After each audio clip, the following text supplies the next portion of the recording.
Alléluia. Je nous salue au nom puissant de Jésus-Christ de Nazareth. Nous sommes toujours à l'école du Saint-Esprit. Nous commençons l'étude biblique sur Jean, évangile de Jean. Jean, c'est celui-là qui était avec Jésus-Christ. Il était l'un des 12 apôtres, n'est-ce pas, hein? Premier disciple de Jésus-Christ. Alléluia. Il était au pied de Jésus-Christ et il a reçu les instructions de Jésus-Christ. Maintenant, lui, il transmet au monde entier. Amen. Il ne savait même pas qu'il écrivait au monde. Mais le Saint-Esprit l'a saisi, il a écrit ça. Ce sont des révélations pour nous, ça nous parle. Lui, il n'est plus là maintenant. Il est dans l'église. Il est dans l'église qui sera enlevé. Mais il n'est pas parmi les vivants, il est parmi les morts. Il est parmi les gens qui sont au repos pour attendre l'enlèvement. Amen. Hein? Quand on dit l'église là, c'est les vivants et les morts. Gloire à Dieu. Au commencement était la parole. Et la parole était avec Dieu. Et la parole était Dieu. Elle était au commencement avec Dieu. Toutes choses ont été faites par elle, c'est-à-dire la parole. Et rien de ce qui a été fait n'a été fait sans elle. En elle était la vie. Et la vie était la lumière des hommes. Alléluia. C'est-à-dire qu'en elle était la vie. Et la vie là a été la lumière des hommes. Je ne dis rien. On va chercher à savoir. Il s'agit de qui ici là? Alléluia.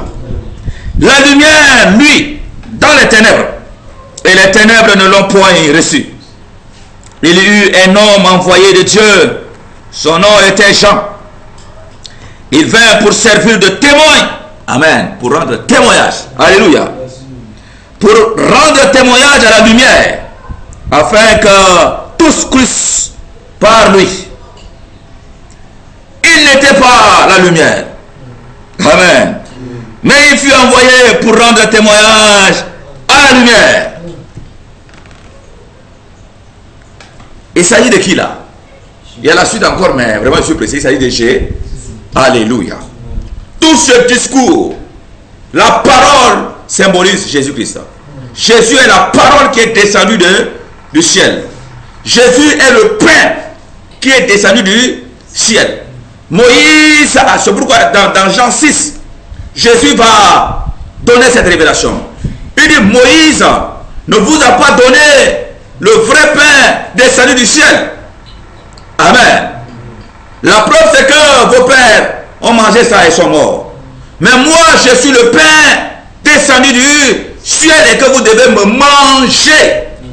Si vous ne me mangez pas, alors vous ne pouvez pas vivre. Alléluia. Vous devez manger mon corps, c'est-à-dire la parole, et vous devez boire mon sang. Je vais expliquer le dimanche ici là. Comprenez très bien que le sang est symbolisé par le vin. Le vin est l'image de quoi? Saint-Esprit. Donc, nous avons la parole, nous avons le Saint-Esprit, les deux, qui nous donnent la nouvelle naissance. Alléluia. Il est la parole qui est descendue du ciel. Dieu a tant aimé le monde qu'il a donné son Fils unique afin que quiconque croit en lui, croit en sa parole, croit en ses commandements, ne périsse point, mais crée la vie éternelle. Alléluia. Donc la parole, c'est Jésus-Christ. Très très important. Alors, cette lumière était la véritable lumière qui éclaire tout homme venant dans le monde. Elle était dans le monde et le monde a été fait par elle. Et le monde ne l'a point connue. Elle est venue chez les siens et les siens ne l'ont point reçue. Amen. Jésus est venu, n'est-ce pas, pour les Juifs, premièrement, n'est-ce pas, hein? Mais ils l'ont rejeté selon les prophéties. Amen, amen. Et la parenthèse est ouverte maintenant à quiconque croit. Ce n'est pas seulement les Juifs. Juifs, oui, mais même les Grecs, jusqu'aux extrémités de la terre, quiconque qui croit doit maintenant être sauvé. Alléluia. Mais Jésus-Christ reviendra. Sa deuxième venue, c'est pour maintenant délivrer qui? Israël maintenant. Ah, de la main de ses ennemis. Comme Israël n'a pas cru en lui, il reviendra physiquement. Israël voulait le voir physiquement, non? Ok, il va aller les venir physiquement. Sa première venue, c'était d'une manière un peu dissimulée. Un enfant, de manière inaperçue. Or, Israël attendait une arrivée spectaculaire d'un Messie qui devait descendre. D'accord, ils vont voir ça. Amen. C'est ça. Mais ce n'est pas pour toute l'église. Entre-temps, l'église doit déjà être enlevée et nous allons revenir avec lui. Alléluia. Et elle est venue chez les siens, oui, très bien. Mais à tous ceux qui l'ont reçu, comme je dis là, que ce soit les Grecs, tous ceux du monde entier qui l'ont reçu. Amen. Regardez la prophétie de 70 semaines de Daniel. On en a parlé un peu, non? On en a parlé de ça. 70 semaines de Daniel. Cette prophétie s'est arrêtée déjà avec la venue et surtout quand Jésus est reparti. Il est venu mourir, il est reparti. À ce point-là, ça fait déjà 60 ans. 9e semaine. Il devait rester juste une semaine pour finir avec cette prophétie. Mais il y a une interruption. Amen. Il y a une parenthèse. Il reste une semaine pour finir cette prophétie-là. 70 semaines de Daniel. Une semaine.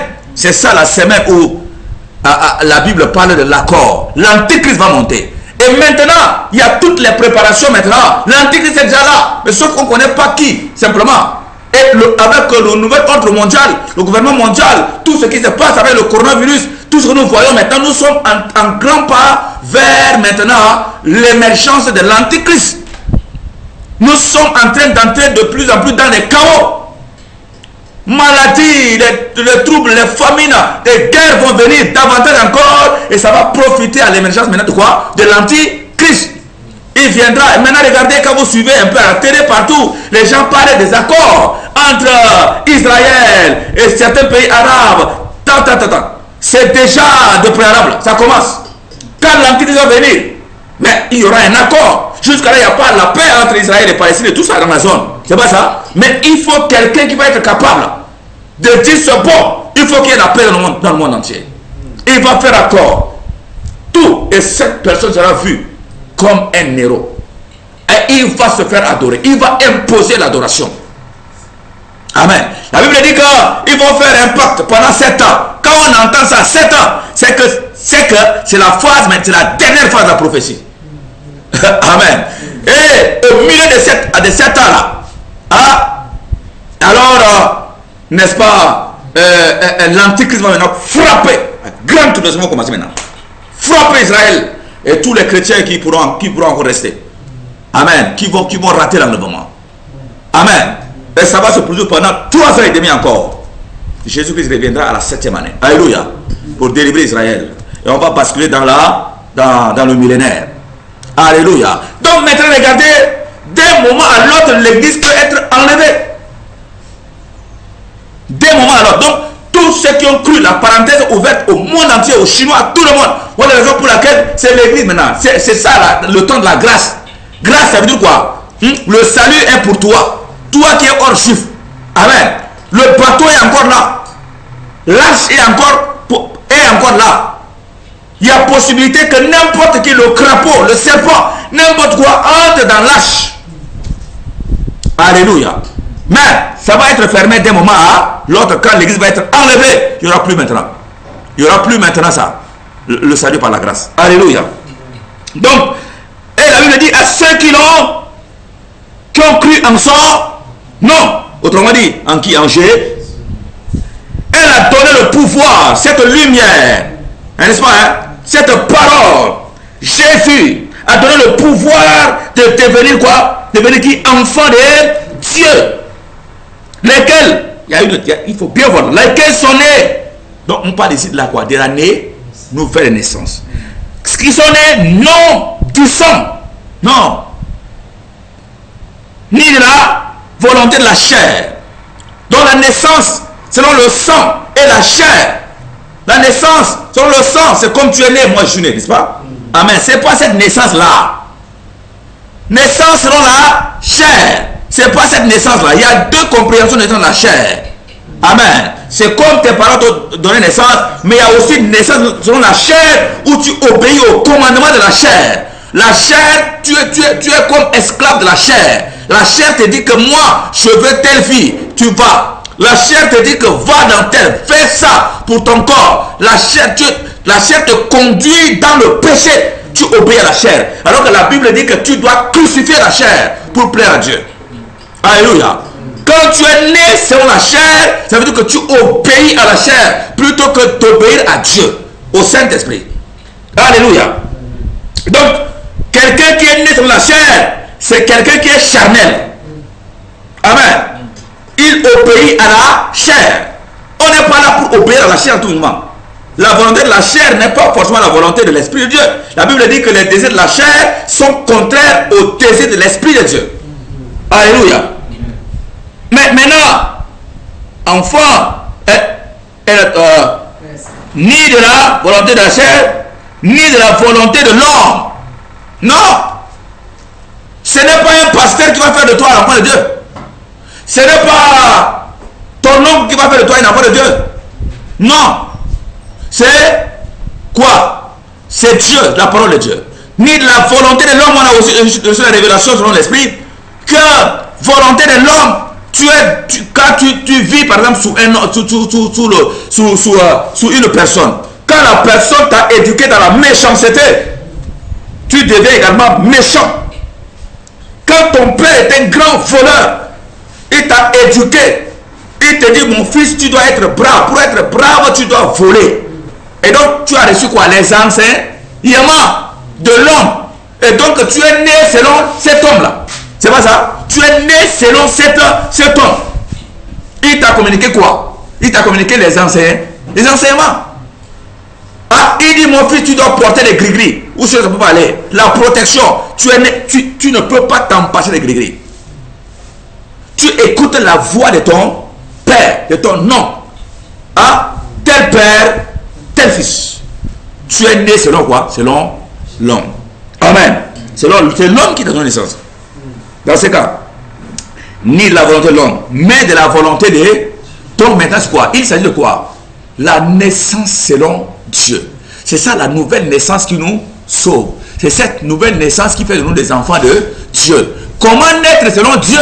C'est ce que Jésus est venu pour nous faire. Jésus est venu pour faire quoi? Il a apporté quoi? La parole. Et il répand sur nous quoi? Son esprit. Il y a deux acteurs de la nouvelle naissance. Nous avons la parole, n'est-ce pas? Hein? Et nous avons l'esprit de Dieu. Alléluia. Amen. Nous avons le pain et nous avons le vin. Alléluia. Nous avons l'eau dans le désert quand ils ont traversé la mer. Nous avons aussi la nuée qui les a conduits. Amen. Hein? Nous avons quoi encore? Quand au début Adam était endormi par Dieu, qu'est-ce qui s'est passé? Il a ôté quoi? Sa côte pour fabriquer Ève. Amen, amen. Quand Jésus est mort à la croix, qu'est-ce qui s'est passé? Sa côte a été percée. De là était sorti l'eau, n'est-ce pas, et le sang. Alléluia. L'eau, la parole. Le sang, c'est le prix de la nouvelle alliance. Ça symbolise également l'esprit de Dieu, l'âme. Alléluia. Très très important. Tout est, c'est-à-dire que les choses sont codées là. Quand on va entrer dans le chapitre 2, ils vont nous parler de Jésus qui va transporter, il va faire le premier miracle. Noce. Il va transformer l'eau en vin. Amen. Au début d'abord, c'est l'eau dans les 6 jarres, la parole. Et l'eau est devenue le vin. Donc il y a l'eau et le vin. Donc il y a la parole et l'esprit de... Tout est là. Amen. Donc, nous sommes appelés à devenir enfants de Dieu. Par quoi? Par la parole de Dieu que nous devons mettre en pratique. Nous devons naître de Dieu. Déjà le chapitre 1 de Jean nous parle de la nouvelle naissance. On a bien compris. 1:12. La nouvelle naissance. C'est la condition pour être sauvé. C'est la condition pour devenir saint. C'est la condition pour devenir enfant de Dieu, fils de Dieu. Et la parole a été faite chair. Et elle a habité parmi nous, pleine de grâce et de vérité. Et nous avons contemplé sa gloire. Une gloire comme la gloire du Fils unique venu du Père. Jean lui a rendu, regarde, une gloire comme le Fils unique venu du Père. C'est très facile, n'est-ce pas, à comprendre maintenant. Amen. Hein? Donc on a raison de dire que c'est de qui il s'agit de Jésus. Amen. Jean lui a rendu témoignage et s'est écrié, c'est lui dont j'ai dit, c'est lui qui vient après moi, m'a précédé, car il était avant moi. Et nous avons tous reçu de sa plénitude et grâce pour grâce. Car la loi a été donnée par Moïse. La grâce et la vérité sont venues par Jésus-Christ. Alléluia. La grâce et la vérité sont venues par Jésus-Christ. Waouh. Est-ce que vous comprenez là où c'est une révélation? Hein? La grâce et la vérité. La vérité, c'est la parole. La grâce, c'est l'Esprit de Dieu. Est-ce que vous comprenez ça? Waouh, waouh, waouh. Personne n'a jamais vu Dieu, le Fils unique, qui est dans le sein du Père. Et c'est lui qui l'a fait connaître. Voici le témoignage de Jean, lorsque les Juifs envoyèrent de Jérusalem des sacrificateurs et des Lévites pour lui demander, « Toi, qui es-tu » Il déclara, « Eh, ne le nia point. » Il déclara qu'il n'était pas le Christ. Et il lui demandait, quoi donc? Es-tu Élie? Et il dit, je ne le suis point. Es-tu le prophète? Et il répondit, non. Il lui dit alors, qui es-tu? Afin que nous donnions une réponse à ceux qui nous ont envoyés. Que dis-tu de toi-même? Moi, dit-il, je suis la foi de celui qui crie dans le désert. Aplanissez le chemin du Seigneur, comme a dit Esaïe le prophète. Il rappelle la prophétie. Esaïe 40. Amen. Regardez, nous, on n'est que simplement, chacun doit jouer son rôle. On ne doit pas prendre le rôle de Jésus-Christ. On ne doit pas prendre la gloire de Jésus. Qui es-tu? Je suis esclave de Jésus. C'est fini. Qui es-tu? Je suis le serviteur de Jésus. Hein? Et c'est toi qui prends la gloire sur toi. Après guérison, tu pries, quelqu'un est guéri, libéré, tu chantes les démons, les gens vont t'adorer. Quand tu t'appelais papa, tu as dit il n'appelait pas père. Non, il y a un seul père. Amen. Et on s'écrit le titre papa et bishop, le surintendant, pour être adoré. Non. Il dit non, c'est pas ça. Et il dit, ceux qui avaient été envoyés étaient des pharisiens. Et ils lui firent encore cette question, pourquoi donc baptises-tu si tu n'es pas le Christ, ni Élie, ni le prophète? Jean lui répondit, moi. Il parle de baptême maintenant. Alléluia. Je vais paraphraser ça, parce qu'il n'y a pas de temps. Alléluia. Là, Jean-Baptiste va révéler deux baptêmes. Là encore, il y a la parole, il y a le Saint-Esprit. Est-ce que vous comprenez ça? Il dit, moi, je vous baptise à d'eau pour vous amener à la repentance.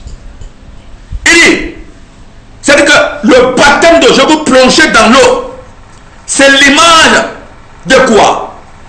C'est-à-dire, c'est pour vous dire, c'est un cachet, c'est une ceinture. C'est pour vous dire que désormais, vous devez vous plonger dans la parole de Dieu. L'autre, la parole, n'est-ce pas? Hein?